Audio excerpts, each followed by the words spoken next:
우리 함께 기도하실 때 대중을 대표해서 김명남 권사님께서 기도하시겠습니다. 좋으신 하나님 아버지, 오늘 또 저희의 생명을 주시니 감사합니다. 생명을 우리의 것이 아니라 하나님 아버지의 선물인 것을 믿습니다. 생명 주신 하나님을 더욱더 사랑하며 이웃을 힘써 섬기는 저희들 모두가 되게 하옵소서. 주님, 지난 3일 동안 시간을 주님 앞에 내어놓습니다. 주님께서 주신 은혜로 날마다 거룩하게 살아가야 했지만 그렇지 못함을 고백합니다. 말씀과 동행하는 거룩한 삶이 통해 세상의 소금과 빛으로 살아가야 함에도 우리 목숨을 따라갔음을 고백합니다. 이 시간 고개 숙여 주님께 회개하오니 주의 보혈로 씻어 주옵소서. 아멘. 주님, 코로나가 완전히 사라진 것은 아니지만 일상에 조금씩 회복되고 있습니다.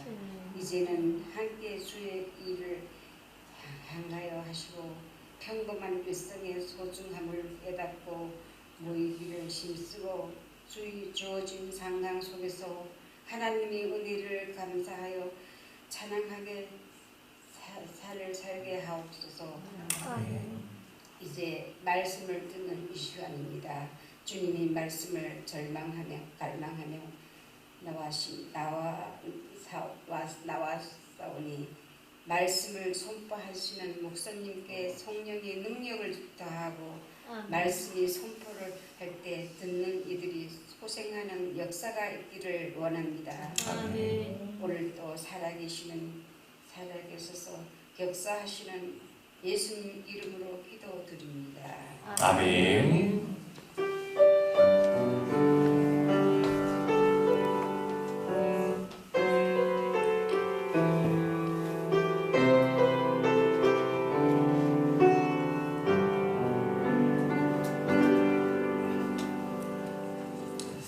오늘 하나님께서 우리에게 주시는 말씀은 고린도전서 5장 3절로 8절의 말씀입니다. 고린도전서 5장 3절로 8절 말씀. 여러분이 갖고 있는 성경도 옆에 좀 펴놓으시고 함께 보시면 더 좋을 것 같습니다. 한 목소리로 봉독해 볼까요? 시작. 내가 실로 몸으로는 떠나 있으나 영으로는 함께 있어서 거기 있는 것 같이 이런 일 행한 자를 이미 판단하였노라. 주 예수의 이름으로 너희가 내 영과 함께 모여서 우리 주 예수의 능력으로 이런 자를 사탄에게 내주었으니 이는 육신은 멸하고 영은 주 예수의 날에 구원을 받게 하려 함이라. 너희가 자랑하는 것이 옳지 아니하도다. 적은 누룩이 온 덩어리에 퍼지는 것을 알지 못하느냐.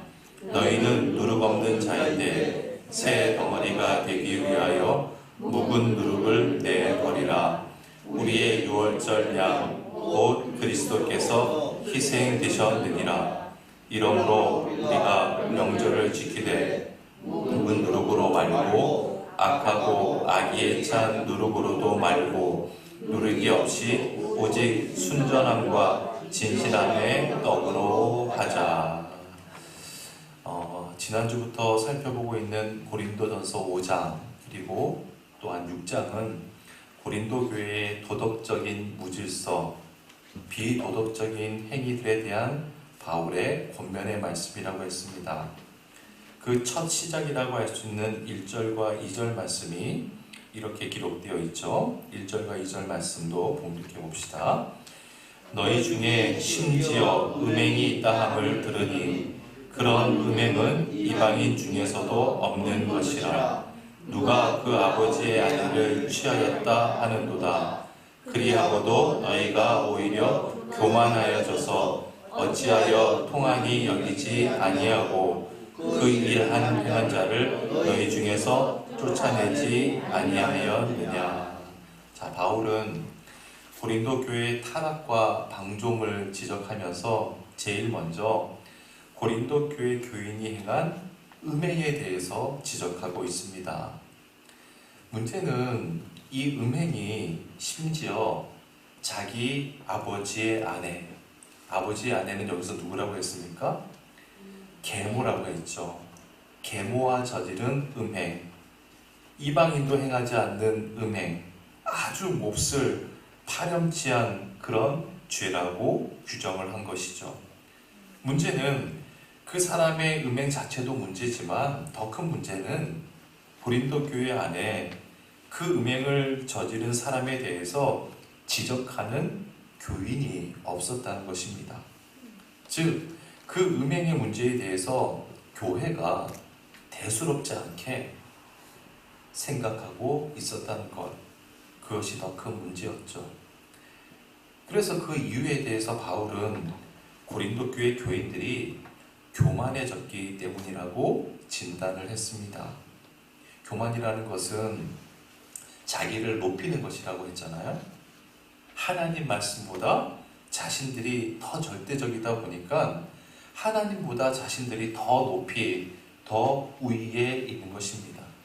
따라서 고린도 교회 교인들은 자신들이 하나님보다 더 우위에 있다 보니까 음행하지 말라, 간음하지 말라는 하나님의 말씀은 자신들에게 있어서 큰 문제가 되지 않았던 거예요. 그래서 이 문제를 놓고 교회가 어떤 자세를 취해야 하는지 바울은 본문을 통해서 말하고 있는 겁니다. 자, 본문 3절을 봅시다. 이렇게 시작하죠. 내가 실로 몸으로는 떠나 있으나 몸은 떠나 있다. 바울의 몸은 지금 어디 있어요? 에베소에 있어요. 그러니까 고린도가 아닌 에베소에 있어요. 그러니까 몸이 떠나 있는 거죠.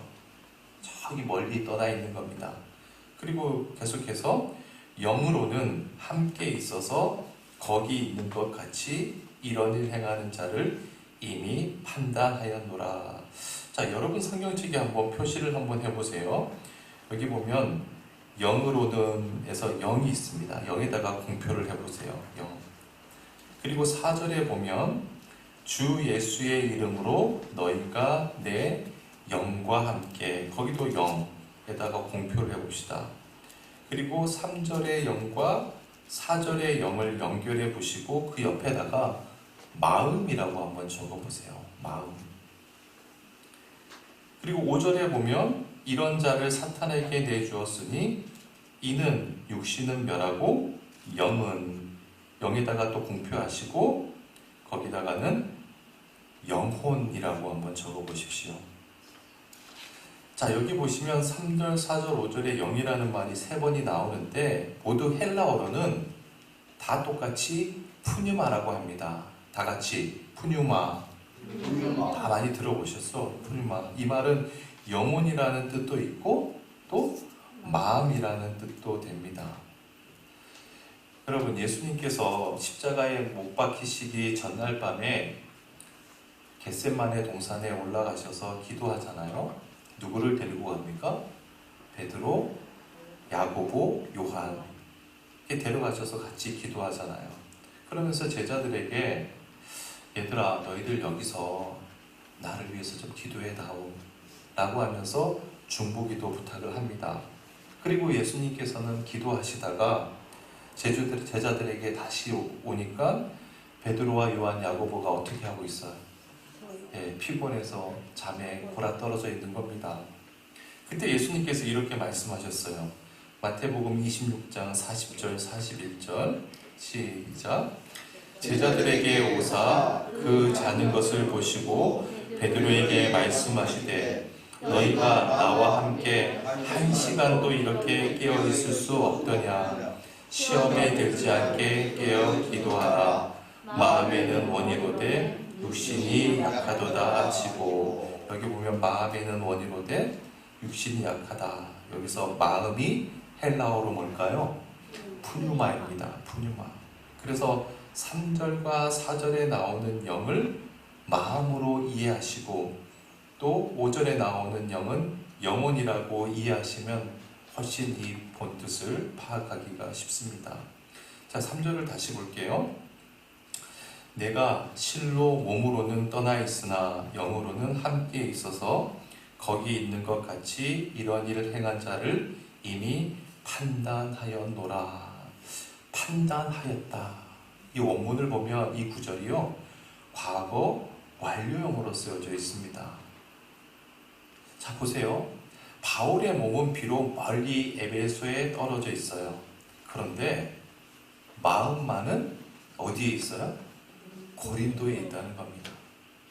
그래서 바울은 고린도 교회의 한 몸된 지체로서 1절에서 언급한 음행한 자에 대해서 죄를 범한 자로 판단해 버리고 있는 겁니다.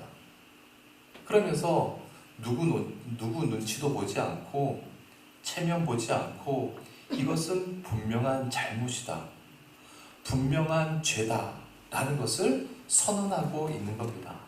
바꾸어 말하면 그것이 교회를 지키는 것이고 또한 죄를 범한 그 사람도 지켜주는 길이기 때문이라는 거예요.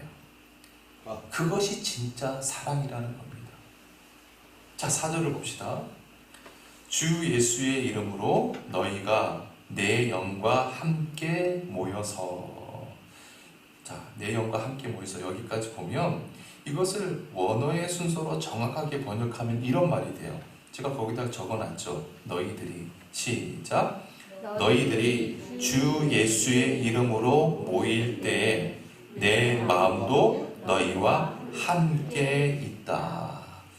내 몸은 비록 에베소에 있지만 너희들이 고린도에서 누구의 이름으로 모일 때? 주 예수의 이름으로 모일 때, 주 예수의 이름, 너희의 이름이 아니라 주 예수의 이름으로 모일 때는 내 마음도 너희와 함께 있다는 겁니다. 여러분, 저를 보세요. 저를 보십시오. 자, 오늘 이 저녁에 우리는 누구의 이름으로 이 자리에 모였습니까? 주 예수의. 예, 그렇습니다. 주 예수의 이름으로 모인 겁니다. 자, 그러면 왜 모였습니까? 뭐 하려고 모였죠? 예, 이 자리에 모여서 세속적인 향락을 즐기기 위해서 모였습니까? 아니면 육신의 정욕을 쫓기 위해서, 계모임하기 위해서, 끝나고 고스톱 치려고? 아니죠. 우리가 주 예수의 이름으로 모인다는 것은요, 세상과 구별하기 위함입니다. 죄와 사망의 자리에서 빛과 생명의 자리로 옮기기 위해서입니다. 추하고 악함의 자리에서 아름답고 순결한 자리로 옮기기 위해서입니다. 그래서 우리는 예수의 이름으로 모이는 거예요. 따라서 바울은 예수의 이름으로 모이는 그 자리에는 언제든지 내 마음도 함께 거기에 가 있다고 이야기하는 거예요. 바꾸고 말하면 교회는 온 교인들이 한 마음으로 순결을 추구해야 한다는 겁니다. 죄를 물리치고 순결을 지향하는 데는 두 마음이 있을 수 없다는 겁니다. 모두가 순결하게 한 마음으로 일심동체가 되어야 한다는 거예요. 4절 하반절을 봅시다. 4절 하반절이 이렇게 증거해요. 우리 주 예수의 능력으로. 그리고 5절 상반절은 이런 자를 사탄에게 내어 주었으니. 자, 우리 주 예수의 능력으로 이런 자. 여기서 이런 자는 누구예요? 1절에서 언급했던 뭐 한 사람? 음행한 사람. 즉 죄를 범한 자를 누구에게 내어 주었다? 사탄에게 내어 주었다. 여러분, 이 말이 무슨 말일까요? 죄를 범한 자를, 그 음행한 자를 사탄의 밥이 되도록 내버려 두고 저주한다, 이런 말일까요? 여러분, 절대로 그런 말이 아닙니다. 오해하시면 안 돼요. 여러분, 이런 거예요. 여러분, 교회는 어떤 곳입니까? 교회는 빛이 충만한 주님의 세계라고 볼 수가 있어요. 교회 밖은 어때요? 어둠의 세계죠. 즉 사탄의 세계라는 의미로 대비해서 바울이 설명하고 있는 겁니다. 교회는 빛이 충만한 세계, 교회 밖은 어둠, 사탄의 지배의 세계, 그렇게 대비해서 설명하고 있는 거예요. 그래서 바울은 한마디로 그 음행한 자를 어떻게 하라는 거예요? 조금 유식한 말로 얘기하면 사탄에게 내준다, 이것은 출교죠. 출교. 거기다 적어보세요. 출교시켜야 한다는 거예요. 공동체에서 제명시켜야 한다는 겁니다. 참 무시무시한 얘기죠, 어떻게 보면. 자, 보세요. 죄를 저지른 자를 교회에서 출교시키고 제명시키면 그것으로 끝나는 걸까요? 여러분, 여기에 대해서 우리는 이런 질문을 할 수 있습니다. 예수님께서 용서에 대해서 말씀하시면서 뭐라고 했습니까? 7번뿐 아니라 7번을 몇 번까지? 70번까지라도 용서해 주라고 했잖아요. 그러면 지금 본문에서 바울이 얘기하는 것과 예수님의 말씀은 어때요? 상치되는 거 아닙니까? 또한 고린도전서 13장에 가면 소위 사랑장에서 바울이 뭐라고 말합니까? 13장 1절 2절 말씀 읽어볼게요. 내가 사람의 방언과 천사의 말을 할지라도 사랑이 없으면 소리나는 구리와 울리는 꽹과리가 되고 내가 예언하는 능력이 있어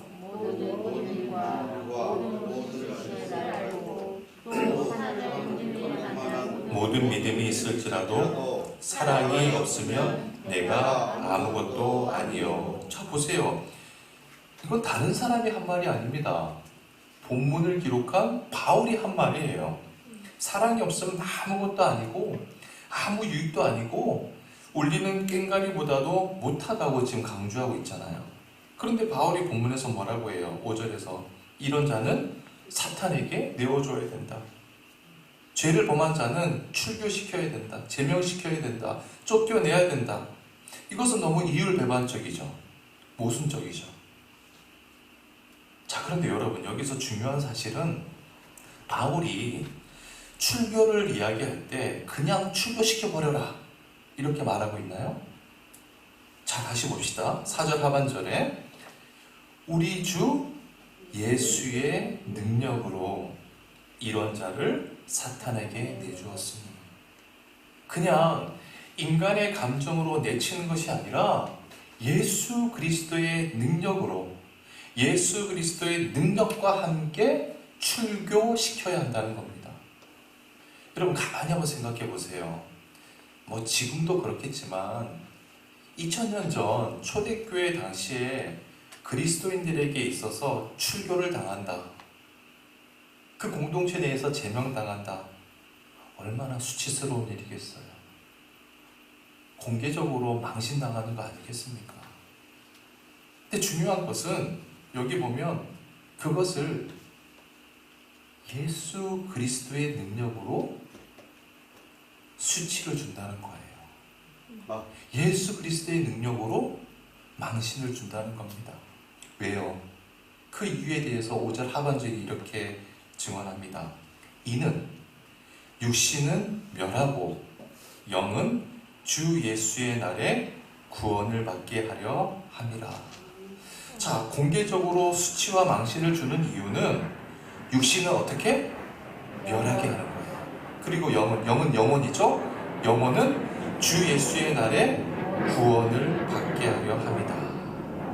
여러분, 여기서 이 육신을 멸한다라고 하는 이 말의 뜻이 뭘까요? 바울이 이 육신이라고 할 때 헬라어로 사르키코스라고 해요. 한번 따라서 해보세요. 사르키코스. 여러분, 어디서 많이 들어본 것 같지 않아요? 사르키코스? 바울은 이미 이 말을 한번 한 적이 있습니다. 우리가 예전에 살펴봤는데 고린도전서 3장 1절에서 말했어요. 고린도 교인들의 영적 수준을 밝히면서 다 같이 읽어봅시다. 시작.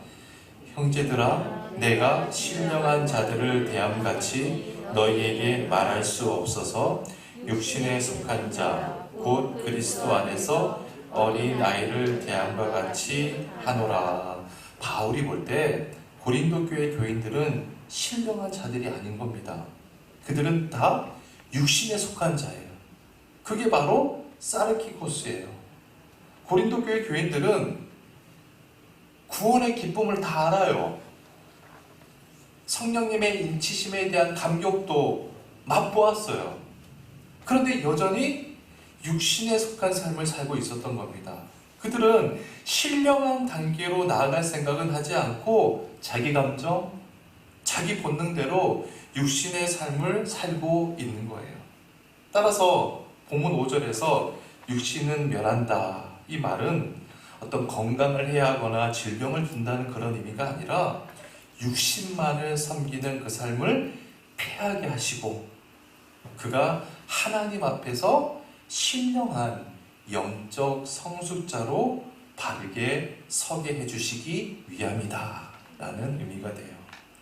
따라서 그런 자들을 출교, 제명시키라는 이 바울의 말은 7번을 70번까지라도 용서해 주라는 그 예수님의 명령과 사랑이 없으면 아무것도 아니라는 고린도전서 13장 그 사랑장과 전혀 모순되지 않는 것이죠.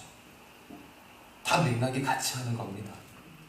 근데 여기서 더 중요한 것은요, 바울이 이 출교시켜라, 사탄에게 내보낸다, 이 말의 그 동기가 중요해요.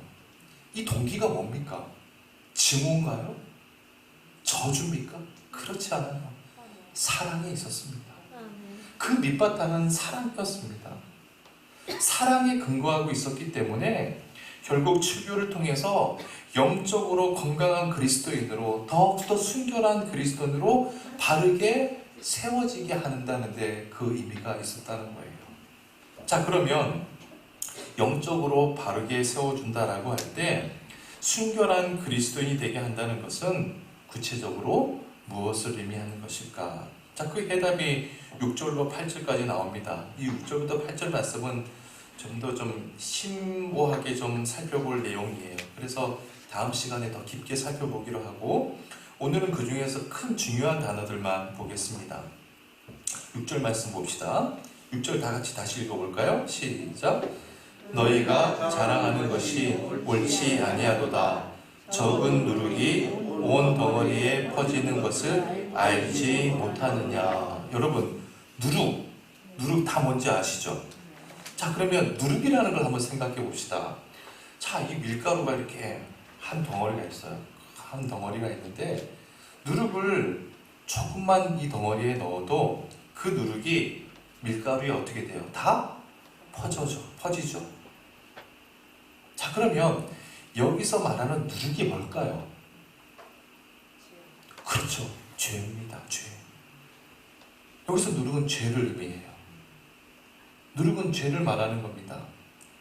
여러분 생각해 보세요.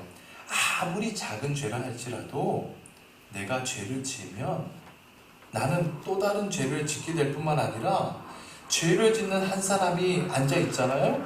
그럼 옆에 사람도 그 죄에 다 전염이 됩니다. 그게 죄가 갖고 있는 본질이에요. 죄라는 것은 무서운 확산성을 지니고 있기 때문에 그렇습니다. 그래서 죄를 여기서 뭐라고 표현한 거예요? 누룩이라고 표현한 거예요. 7절 말씀을 봅시다. 7절 시작.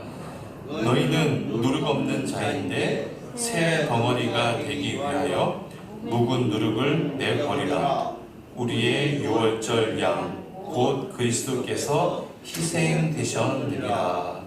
유월절 어린 양, 즉 예수 그리스도의 십자가의 보혈 안에서 우리는 다 깨끗함을 받았기 때문에 우리는 누룩 없는 새 덩어리다. 따라서 이제 뭐는 내버려라? 묵은 누룩은 내버리라는 거예요. 그럼 여기서 묵은 누룩은 뭘까요? 육신에 속했던 삶, 즉 옛삶을 이야기하는 거죠. 적어보십시오. 여기다가 옛삶이에요. 옛삶. 그 옛삶을 버리라는 겁니다. 자, 8절 말씀도 봅시다. 8절 시작. 이러므로 우리가 명절을 지키되 묵은 누룩으로도 말고 악하고 악의에 찬 누구로도 말고 누르기 없이 오직 순전함과 진실함의 떡으로 하자. 여러분 성경책에 순전함, 진실함에다가 공표를 쳐봅시다.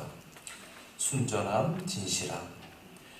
여러분 우리가 하나님 앞에서 순결해진다는 것, 그리스도인들이 거룩한 삶을 또 구별된 삶을 추구한다는 것, 그것을 두 단어로 표현하면 순전함과 진실한 사람이 된다는 거예요.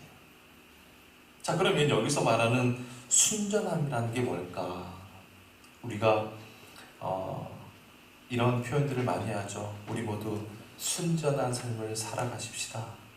그런 표현을 하는데 과연 그 의미가 뭘까? 여기서 순전함이라고 하는 것은요, 헬라 말로 에일리 크레네스라고 해요. 에일리 크레네스. 한번 따라서 해봅시다. 에일리 크레네스. 네. 여러분, 근데 이 단어는요, 두 개의 단어가 합해진 합성어인데요. 태양을 뜻하는 헬레와 판단이라고 하는 크리노가 합쳐진 합성어예요. 그러니까 이것을 풀이하면 순전하다는 것은 한번 적어보십시오. 태양빛 아래에서 부끄러움이 없다는 거예요. 태양빛 아래에서 부끄러움이 없다. 태양빛 아래에서 부끄러움이 없다. 여러분 잘 보세요. 여러분 사람이 죄를 지으면 자꾸 어디로 숨죠? 그렇죠. 어두운 곳으로 숨어요. 어두운 곳에 숨습니다. 그게 인간의 본능인 것 같아요. 그런데 환한 빛, 태양빛 가운데에서도 부끄러움이 없는 삶을 사는 것, 그것이 바로 에일리 크레네스라는 거예요. 그게 순전함이에요. 순전하면요, 태양빛 앞에서도 부끄러움이 없습니다. 여러분, 하나님께서 왜 우리를 때로는 징계하실까요? 왜 우리로 하여금 공개적인 망신, 수치를 당하게 하실까요? 나는 그동안 햇빛 앞에서 부끄러운 게 많은 사람이었던 것 같아요. 그래서 자꾸 숨으려고 했던 겁니다. 따라서 부끄러움이 없도록 해주시기 위해서 때로는 우리를 치시기도 하는 거예요. 망신을 주기도 하고요. 징계도 하시는 겁니다. 자, 그러면 진실함이라는 것은 뭘까요? 진실함. 이것은 헬라 말로 알레테이라라고 합니다. 알레테이아. 다 같이 알레테이아. 여기서 아는 부정이고요. 뭐뭐 하지 않는다.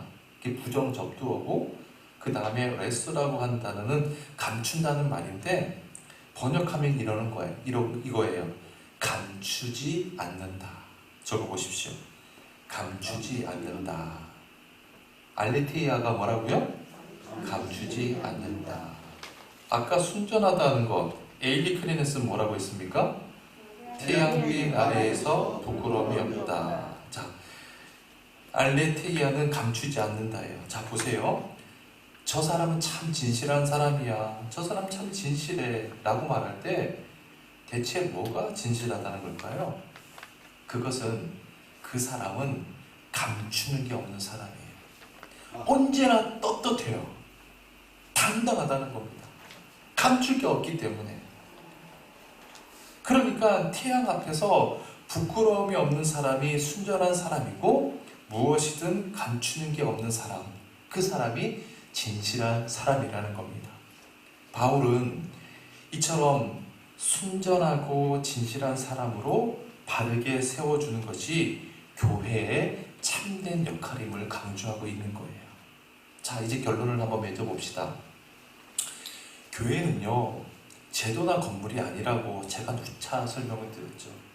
교회는 교회를 이루고 있는 사람이라는 것, 우리는 다 알고 있습니다.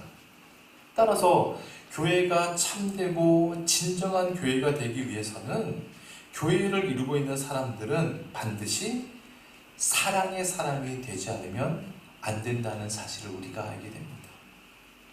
무슨 일이든 사랑이 전제가 되어야 한다는 거예요. 우리가 사랑의 사람이 될 때 서로가 서로를 포용할 수 있을 뿐만 아니라 사랑을 지닐 때에만 잘못된 사람도 바르게 세워줄 수 있는 거예요. 모든 게 다 사랑이 전제가 되어야 된다는 겁니다.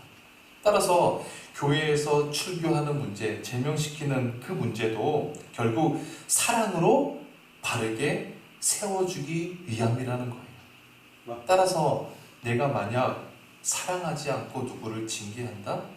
그러면 그걸로 그냥 끝나버리는 거겠죠. 그러면 사랑이 전제되지 않은 내 말 한마디 한마디는 결국 상대방에게 독이 되어버리고 칼침이 되어서 평생 그의 심장을 도려내는 역할밖에 안 되는 겁니다. 반드시 우리는 사랑의 사람이 되어야 한다는 겁니다. 두 번째로는 우리 각자는요 정말 순전함과 진실함이라는 순결한 그리스도의 삶을 살아야 한다는 거예요. 요한복음 8장에 보면 현장에서 가늠한 여인을 남자들이 끌고 왔습니다. 예수님한테 놓아놓고 돌을 들고 쳐서 죽이려고 합니다. 그때 예수님께서 뭐라고 해요? 너희 중에 죄 없는 자가 먼저 돌을 치라고 하잖아요. 여러분 생각해 보세요. 내가 먼저 순결한 그리스도인이 되지 못한 채 계속 죄를 짓고 있으면서 영적으로 죽어가는 자에게 그의 죄를 지적하고 어떻게 그를 바르게 세워줄 수 있겠습니까? 그건 안 되는 거예요. 그래서 내가 먼저 사랑의 사람이 되고 또한 순결한 그리스도인이 될 때 그 사랑과 순결한 교인들이 모인 곳이 세상을 변화시키는 아름답고 참된 교회가 될 수 있는 것이죠. 제가 지난번에 한 2주 전인가 3주 전에 우리 그리스도인의 삶과 그리스도인의 가정은 뭐와 같다 그랬습니까? 쇼윈도와 같다고 했잖아요. 교회도 마찬가지입니다. 교회도 세상을 향한 쇼윈도예요. 교회가 세상 사람들에게 뭘 보여줄 것인가? 이 쇼윈도 안에서 세상과 구별된 사랑을 보여줄 수 있어야 되죠. 순결함과 순전함과 진실함을 보여줄 수 있다면 그것을 들여다보는 사람은 그 사랑과 순결함에 영향을 안 받을래야 안 받을 수 없는 겁니다. 그 사랑의 힘 때문에 감동되지 않을 수 없는 것이죠. 제가 일전에 존경하는 한 목사님께서 서울에서 교회를 이제 개척한다 그래서 창립 예배를 드리는데 간 적이 있습니다. 그때 그 교회가 서울의 그 마포구에 위치해 있었습니다. 근데 정치인이 한 사람 와서 축사를 했어요. 마포구청장으로 제가 기억이 납니다. 근데 그분이 말투도 좀 어눌하고 교회를 다니지 않는 분이라고 솔직히 실토하더라고요. 그러면서 축사를 하는데 그냥 이렇게 목사님과 친분이 있으셔서 격려차 오셔서 이제 축사를 한 거예요. 그런데요, 그 축사 내용이 제 마음에 와 닿았습니다. 참 짧은 말이었는데 감동적이었고, 그래서 아직도 그분의 말씀이 잊혀지지 않는 겁니다. 그분의 말이 이런 거였어요. 오늘날 세상에는 먹고 마시고 우리를 유혹하는 곳이 얼마나 많은지 모릅니다. 반면에 어디든지 들어가서 우리의 존재 자체를 숙연하게 해주는 것은 드뭅니다. 그러면서 이렇게 얘기하는 거예요. 개척하는 이 교회에 누구든지 이곳에 들어오기만 하면 숙연해지고 자기 존재를 한 번쯤 돌아볼 수 있는 그런 교회가 되었으면 좋겠습니다. 라고 말하는 거예요. 여러분 어때요? 제가 그 말을 듣는데 순간적으로 막 전율이 흐르는 거예요. 정말 감동적이지 않습니까? 여러분, 이분이 한 말 중에 이 숙연이라는 말을 거룩이라고 한번 바꿔볼게요. 여러분 생각해 보세요. 아무리 돈을 많이 들여서 예배당 건물을 화려하게 짓고 외관적으로 멋지게 가꾼다고 해서 그 교회에 가면 저절로 거룩해질까요? 순간적으로 거룩함을 느낄 수는 있겠죠. 하지만 그 거룩함이 오래 지속될 수는 없을 겁니다. 여러분, 하나님께서 이 강릉 땅에 새강릉교회라는 공동체에 우리 각자를 포진시켜 주신 이유가 뭘까요? 우리가 정말 이 교회를 통해서 사랑과 순결함, 또한 순전함과 진실함을 세상에 보여줄 때 우리 새강릉교회는 세상을 변화시키는, 세상을 거룩하게 하는 생명의 교회가 될 줄 믿습니다. 우리 421장 함께 찬양 드립시다. 421장 내가 예수 믿고서 죄사함 받아.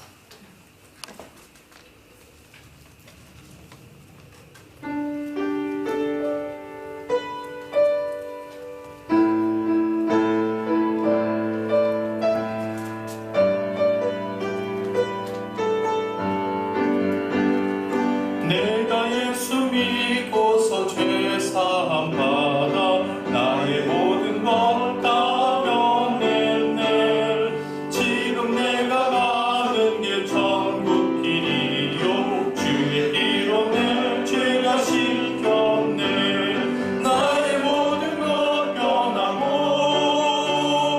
그 피로 구속받았네.